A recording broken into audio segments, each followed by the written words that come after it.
Et merci à vous tous d'être là. On s'est partagé le travail dans la partie à l'intérieur du sandwich Ars Industrialis entre Jérémy et moi, au sens où je vais poser un certain nombre de racines historiques étonnamment lointaines, je pense, pour la plupart d'entre vous, et introduire comment elles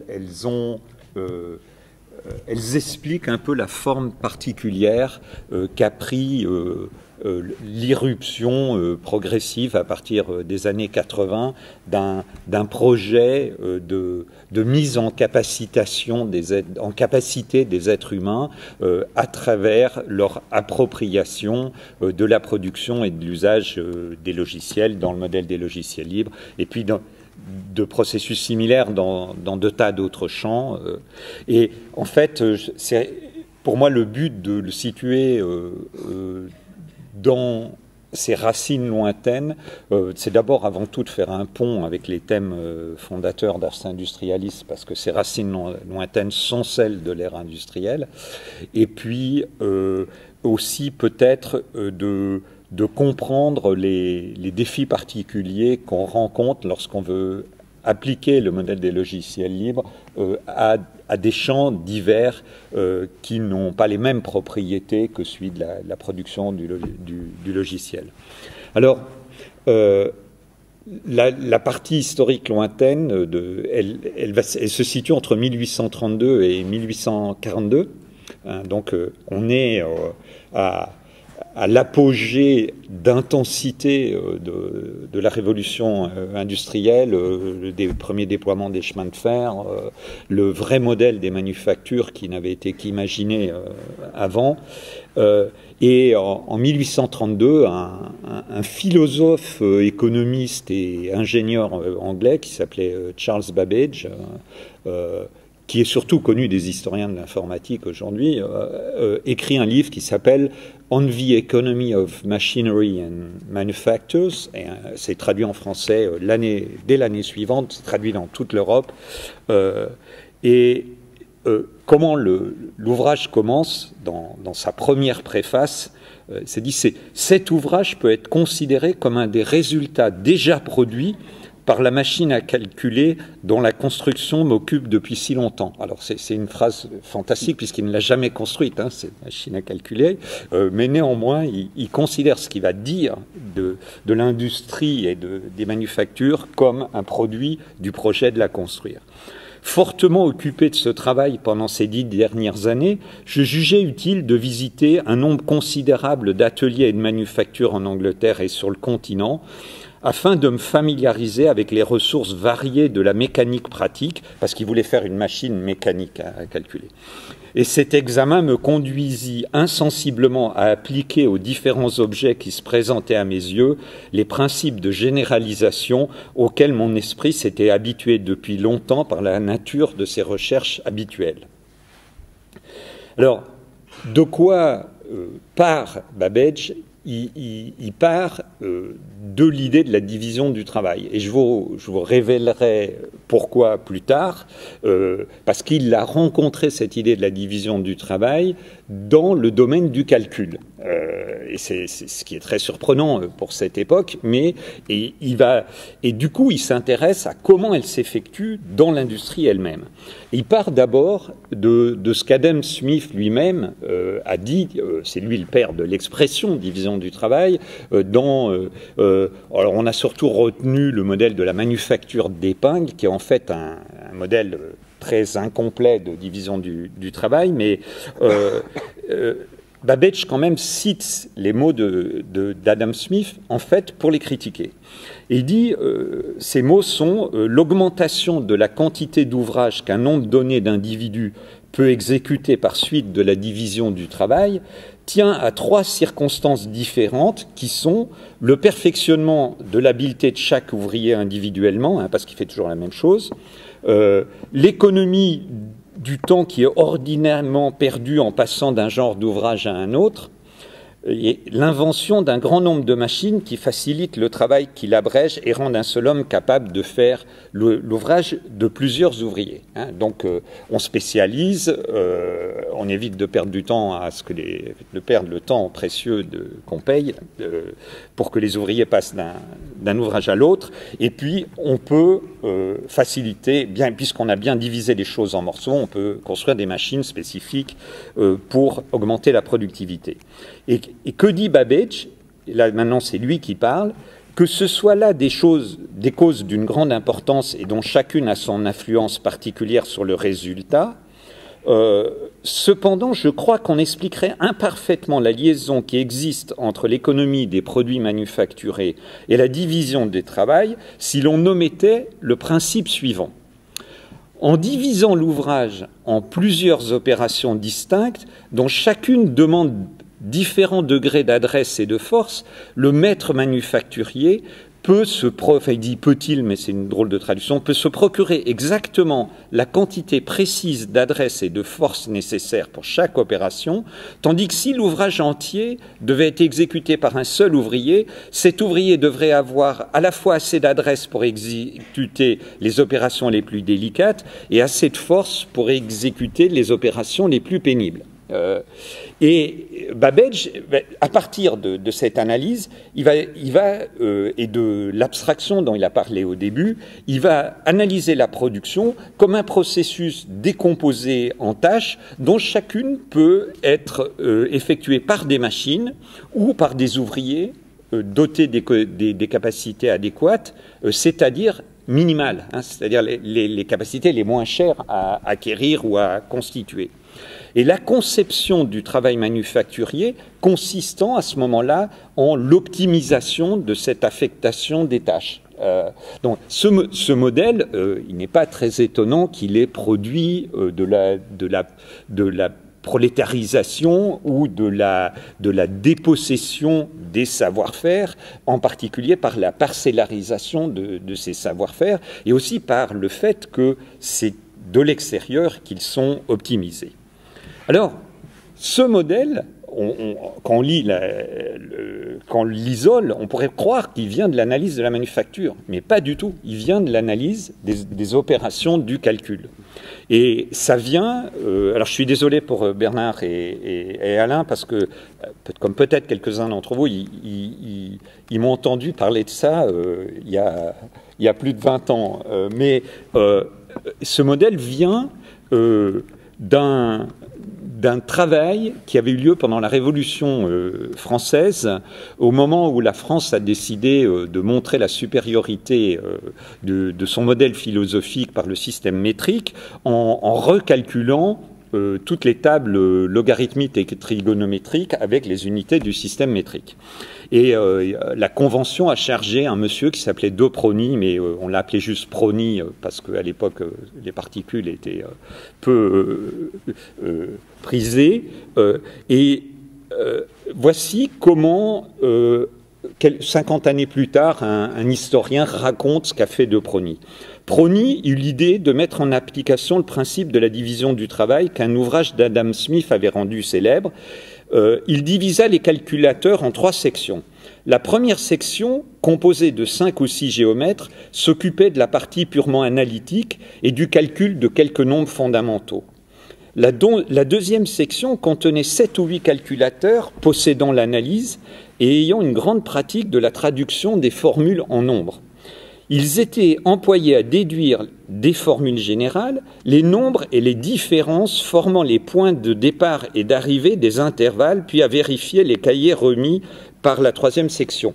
Pourquoi il n'est pas nécessaire que vous compreniez les détails de ça, mais c'est parce que l'ensemble du processus va appliquer ce qu'on appelle la méthode des différences, qui consiste à itérer pour calculer les valeurs d'une fonction, on itère la différence entre une valeur et la suivante plusieurs fois, jusqu'au moment où on arrive avec des plages assez grandes où cette différence est toujours la même d'une valeur à l'autre.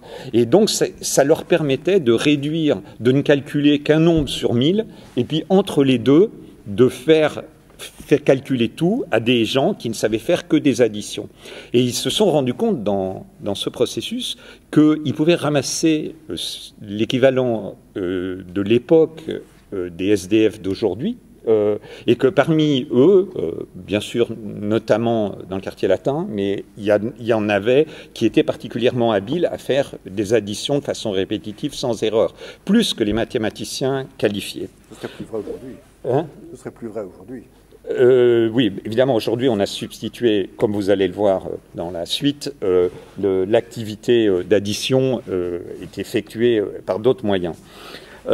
Cette troisième section, donc la masse, composée de 70 à 80 personnes, d'une instruction mathématique très peu étendue, remplissait l'intervalle laissé entre deux nombres consécutifs de la série préparée par les soins des calculateurs de la deuxième section. À cet effet, chacun recevait une feuille réglée en 50 lignes horizontales, tant sur le recto que sur le verso.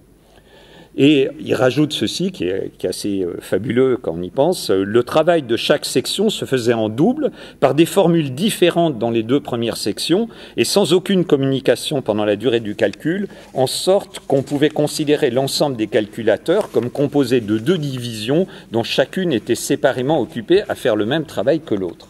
Donc ils avaient même inventé le calcul parallèle, la redondance, pour augmenter la sécurité. Donc, en fait, non seulement nous sommes aux racines de la prolétarisation, mais nous sommes déjà en pleine prolétarisation du travail intellectuel, dans un contexte de division du travail entre travailleurs sans machine. Mais justement, Babbage va changer la donne par la machinisation. Alors, Babbage n'a construit qu'une machine, c'est qu'on appelle la machine à différence et qui applique précisément la méthode qui a été décrite. Il faudrait entrer dans le détail pour vraiment la comprendre, mais si on l'applique la machine à différence aux tables logarithmiques et trigonométriques de Prony, ça revient à faire exécuter par une machine mécanique, là, toutes les opérations de la troisième section, c'est-à-dire les prolétaires, et une partie des opérations des calculateurs de la deuxième section qu'on peut considérer comme des contremaîtres. Alors, Babbage, en fait, son but, c'était pas du tout d'en rester là, c'était de construire une machine analytique, donc programmable, une machine qui permettait de se débarrasser complètement de la deuxième et même de la première section en changeant la nature. Première section, c'était les grands mathématiciens. Pour vous donner une idée, pour les tables même, je pense que même ceux qui ne sont pas mathématiciens le connaissent, mais un des mathématiciens de la première section, c'était Legendre. Donc c'était des gens qui étaient les mathématiciens les plus connus de leur époque. Alors, le projet de sa vie, qui n'a jamais abouti et qui ne pouvait pas aboutir avec les techniques de l'époque, est la construction de la machine analytique. Alors, c'est un modèle d'ordinateur mécanique programmable. On le connaît uniquement par un mémoire qui le décrit d'un assistant de Babbage, qui a un piémontais, qui s'appelle Luigi Menabrea, et surtout par les notes de la traductrice du français vers l'anglais du mémoire de Luigi Menabrea. Et donc cette traductrice, c'est Ada Lovelace, la fille de Lord Byron, et qui est connue aujourd'hui. On a fait l'insulte de donner son nom au langage Ada, à des pires langages que l'informatique ait produite de programmation. La machine analytique n'a pas prétention à donner naissance à quoi que ce soit, écrit en note Ada Lovelace. Elle ne peut faire que ce que nous savons lui apprendre à faire. Elle peut suivre l'analyse, mais n'a pas le pouvoir d'anticiper des relations analytiques ou des vérités. Son pouvoir est de nous aider à rendre disponible ce que nous connaissons déjà. Mais il est probable qu'elle exerce une influence indirecte et réciproque sur la science d'une autre façon, en distribuant et en combinant les formules de l'analyse, de telle façon qu'elle puisse devenir plus facilement et rapidement traitable par les combinaisons mécaniques de la machine. Les relations et la nature de beaucoup de sujets dans cette science seront nécessairement éclairées d'une nouvelle façon et approfondies.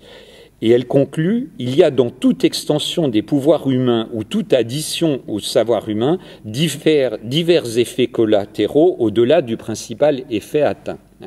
Et en fait, ce n'est pas par hasard que ce soit la programmeuse, puisque le rôle d'Ada Lovelace était de réfléchir à comment on pouvait programmer la machine analytique, qui a anticipé des transformations plus ouvertes que celles de l'asservissement des travailleurs à un processus abstrait dont il ne serait que des pièces. Dans le modèle d'ordinateur qu'anticipe Ada Lovelace, il y a deux figures du travailleur intellectuel. Le programmeur qui est au centre de son attention et qu'elle n'imagine que scientifique, parce qu'elle n'imagine pas qu'on puisse utiliser la machine à autre chose que des travaux scientifiques. Et l'utilisateur, dont la fonction se réduit à lire les résultats, à surveiller la machine. Bien entendu, ces fonctions d'usager asservi se sont aujourd'hui diversifiées considérablement et mêlées à celles de programmation dans un continuum assez complexe. C'est difficile à démêler. Alors, qu'est-ce qui s'est passé ? Je saute 150 ans. Et qu'est-ce qui s'est passé dans les débuts de l'informatique ? Je saute 120 ans, pardon. Dans mon ouvrage Cause commune, j'ai décrit cette période comme celle de l'émergence silencieuse des biens communs. Les programmeurs, qui étaient principalement des programmeuses pour une raison historique, et pendant la guerre, les hommes étaient au front et les premiers travaux de programmation ont été menés pendant la guerre, ont très largement partagé leurs idées et leurs produits. Bien au-delà de ça, ce fut aussi le cas pour les premiers décrypteurs de l'information biologique. Cependant, en parallèle, les organisations, donc l'armée, les entreprises, les administrations, s'emparaient de l'informatique dans des buts d'optimisation, de contrôle puis de surveillance. Donc, bientôt, ces deux tendances arrivèrent au contact l'une de l'autre. Alors, j'attire votre attention sur le fait que, par exemple, dans le champ du militaire, les deux tendances étaient à l'œuvre, c'est-à-dire les gens qui avaient organisé le travail des scientifiques pour le militaire dans la Deuxième Guerre mondiale, en particulier Vannevar Bush, qui dirigeait le travail des scientifiques pendant la Deuxième Guerre mondiale et qui a écrit un livre qui s'appelle Scientist Against Time. Ces gens-là étaient profondément convaincus des vertus de la collaboration ouverte et du partage des connaissances. Mais bien sûr, à l'intérieur du cercle des scientifiques, ils essayaient désespérément d'empêcher d'en parler ailleurs. Bientôt, les deux tendances donc s'affrontent mutuellement, et le mouvement des logiciels libres a été avant tout une explicitation, une justification d'une pratique qui le précède, une pratique de partage des connaissances et de coopération. Du coup, on a perçu ce mouvement comme une réaction à la prolétarisation, mais en fait, je pense que c'est l'appropriation indue des connaissances humaines, c'est sans doute un peu abusif de le voir comme cela, surtout si on considère la richesse de ce qui s'était passé avant. Alors, avant de passer la parole à Jérémy, je vais juste cerner un peu un niveau un peu abstrait, puisque Babbage nous y autorise, les composants essentiels de ce nouveau modèle qui est proposé par l'explicitation des logiciels libres, et dont nous allons voir avec Jérémy que non seulement il s'est développé de façon significative pour le logiciel, mais aussi il a su se transformer pour s'appliquer à de nouveaux modèles. La première chose, consiste à réfléchir à qu'est-ce qui s'accumule. Alors c'est marrant parce que sur ces sujets, on rencontre vraiment beaucoup de termes marxistes, en particulier du jeune Marx, mais c'est important de réfléchir à quand on considère la machine analytique de Babbage isolément, on écrit un programme, on la fait tourner. Mais lorsque les machines vont être dotées de mémoire, les programmes produits pour les faire fonctionner, ça va être le lieu d'une accumulation de connaissances chosifiées. Ça va être la création d'un capital de connaissances et qui est sans doute un capital qui matériel lorsqu'il est codé en information et sans doute le capital le plus important de notre époque. La question, c'est quel genre de capital? C'est-à-dire, ce capital est-il la propriété des employeurs de ceux qu'ils produisent, selon un modèle classique de prolétarisation, ou va-t-il être un capital commun partagé socialement? Donc le premier élément, l'élément clé, c'est la définition de statut de bien commun et le choix de verser volontairement ou de reconnaître que les biens communs sont le statut préférable pour certaines entités. C'est-à-dire il y a les deux volets existent dans les différents domaines. Le volet production volontaire de biens communs par les gens qui les produisent, mais aussi un volet qui reconnaît, et depuis toujours, par exemple la naissance des idées de propriété intellectuelle, il y a toujours eu une idée que certaines des connaissances ou des idées étaient tout simplement d'une nature qui ne permettait pas à la société qu'on les laisse s'approprier. Évidemment, le débat sur la propriété intellectuelle, tel qu'il existe aujourd'hui, il vient du fait qu'à partir du moment où ces connaissances peuvent être chosifiées dans des logiciels ou, insérées dans des méthodes et dispositifs, il devient possible de les approprier indirectement.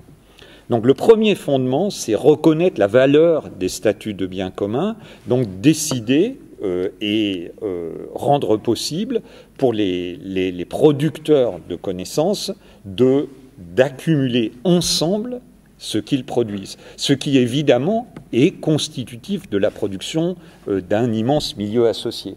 C'est pour ça d'ailleurs que les logiciels libres qui émergent à partir de 1982 n'ont connu une véritable explosion qu'au moment où les réseaux ont permis de les partager à une échelle planétaire. Il y a un deuxième élément, alors qui est souvent négligé, qui est celui de la construction d'architecture au sens technique, de structures de machines ou de réseaux qui sont favorables aux capacités des individus qui sont à la marge, qui sont à la périphérie. Le modèle de l'ère industrielle, si nous parlons aujourd'hui d'une nouvelle ère industrielle, on ne peut pas le faire sans ignorer qu'il y a une transformation fondamentale introduite par les techniques informationnelles, qui est que le coût d'entrée dans la capacité à produire et c'est aujourd'hui, dans certains domaines, considérablement réduit. Certains domaines, mais pas tous. Et dans ces domaines-là, les individus ou des tout petits groupes sont aujourd'hui en position de concurrencer les plus grandes organisations par leur coopération. Donc, pour qu'ils puissent le faire, on a besoin d'architecture, notamment celle des réseaux d'échange d'informations, et c'est pour ça que vous retrouverez dans l'action d'un groupe comme la Quadrature du Net la défense très forte de la neutralité du net, qui est la définition même de cette architecture. Qu'est-ce que ça a rendu possible? Alors je vais simplement le formuler sans le décrire.